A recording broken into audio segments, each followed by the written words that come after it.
So 4 million kilograms. An amazing machine. Tons, yes. Right. With amazing pointing accuracy. 0.005 of a degree.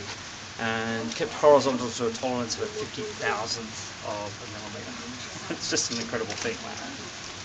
So you can see from here a view to our 234 metre antennas. Deep Space Stations 45 and 34.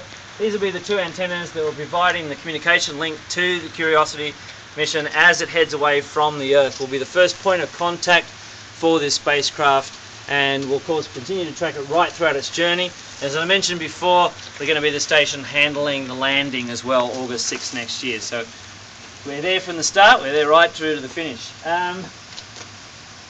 45, dish down the bottom there. All the antennas have this simple shorthand number system. All the antennas in the 30s and 40s are here in Australia, and the antennas in the 50s and 60s are in Spain, 10s and 20s in California. So the big dish here, 43 in Spain, 63 in California, 14.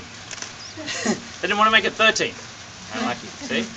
So the prime antenna for our contact with Curiosity on the day will be Deep Space Station 45, our high efficiency antenna.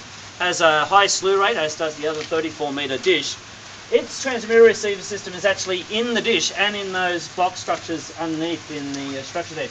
It doesn't run on a hydrostatic bearing as the big dish does. For rotation, it runs on like a little train track, so 4 little sort of rocket bogie systems to be able to actually rotate it around that track. Elevation gear, curve gear, like the big dish, but a single curve gear to be able to handle elevation. Again, same sort of pointing accuracy, very similar levels of capability as the 70 metre, but as I said before, it does require 5 34 metre antennas to make the equivalent of one big 70 metre dish. So we're building those extra dishes right now. They're just over the ridge here, just over the other side. And we've got a chance, look, if it ends up being clear tomorrow and it's not raining in the morning, we've got a little extra time up our sleeve because we moved breakfast back an hour earlier.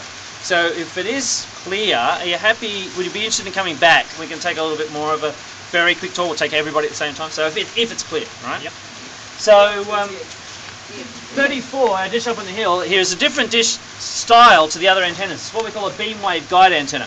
All the other dishes, transmitter receiver systems in the dish itself in a cone structure. This dish has its transmitter receiver systems underground. The little cylinder goes 2 stories underground there. All the electronics housed down there. That makes the dish lighter, easier to move, less maintenance required, people having to go actually into the dish. Easier to maintain the equipment, you know, on solid ground underneath, easier to move components in and out. So radio signals come in, bouncing off the dish, up to the sub-reflector, then down through a hole in the centre of the antenna, down through off a set of dichroic plates, metal mirrors, bouncing it down through a periscope arrangement down into that system underground, and transmission, it's just the reverse of that, heading on out as well. We have a bird net over the hole so that the birds don't. Yeah, so the birds don't fly down there. So being a waveguide, does that mean you're restricted in what frequencies that dish can operate? Yeah, there are some. Each antenna has certain unique capabilities in various frequencies. But overall on the site, I mean, we can handle anywhere between the antennas, anywhere say between 1270 megahertz up to 32.3 gigahertz. It's not the entire spectrum, there's bands within that particular spectrum. But yeah, these antennas, the beam waveguides, actually have some of the best capabilities into Ka and XXKA bands. So spacecraft have been pushed into higher and higher frequencies all the time. The Australian Communication and Media Authority is, of course, trying to sort of tell us that we can't use these higher bands. They want to use that to sell off mobile phone spectrum, so more people can tweet. And we're sort of going, well, yeah, kind of, it's too late to tell us that sort of stuff. But they don't police space, right? So, well, actually, they do have control over these sorts of things, but they have given us special dispensation. You know, they know we can't just move the station to somewhere totally remote. You know, it's here. We're not moving it anywhere. So these 2 new dishes we're building over there will be the beamwave guide style. We possibly could build another 2 after that if NASA can find the money. That's most important. So other locations could be up where those trees are. A little bit further over in the valley over there, there's another location also up here next to the main buildings where an original 11 metre antenna stood, but has been dismantled now, and that antenna has been recycled and is now being used up in Norway, freezing its little dish off up there, doing great work in atmospheric research. We also have a little side interferometer as well. There's also setups on this site to coordinate GPS satellites, fixed marker points on the surface of the Earth that can be used to determine, the positions of specific spots on the ground with those satellites, so we can relate those positions back here on Earth. We can also determine continental drift down to an incredibly fine, millimetre type of changes in the motion of the surface of the planet. So quite incredible stuff. Yeah, sorry, flat Earth. Yeah, that turtle sitting on the back of a elephant, all that sort of stuff. Yeah, absolutely. Yeah, there's people out there like that, I know. You've taught them, yeah. I've talked to them, yeah. Stop sending them to me. Yeah, but you're supposed to give both sides of the story, apparently. I do tell them both sides of the story. Mine.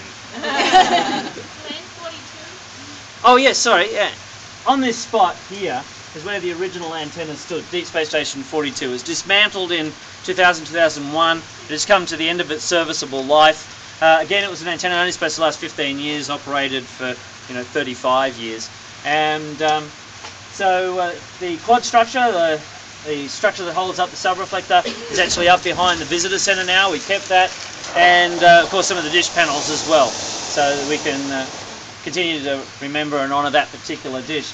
Of course, now we've put a beach ball volley court there, so on that spot. So yeah, we hold commemorative volleyball matches for the old dish.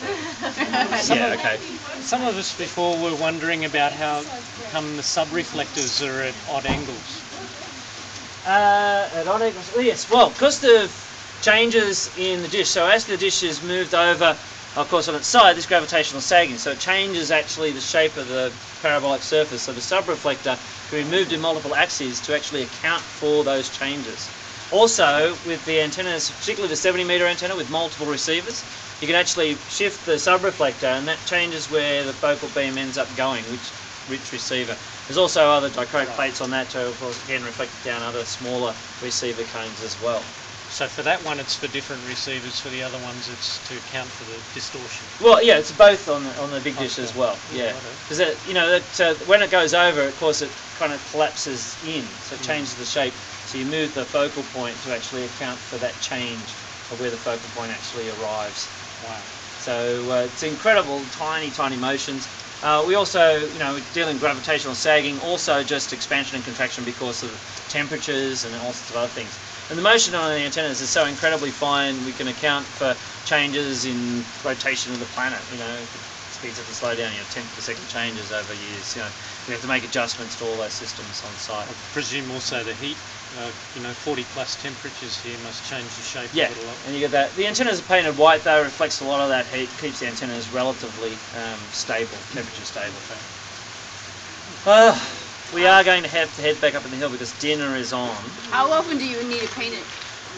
We do repaint the antennas on the order of every 7 years. Oh, okay. We have to schedule quite a way in advance for that so it doesn't interfere with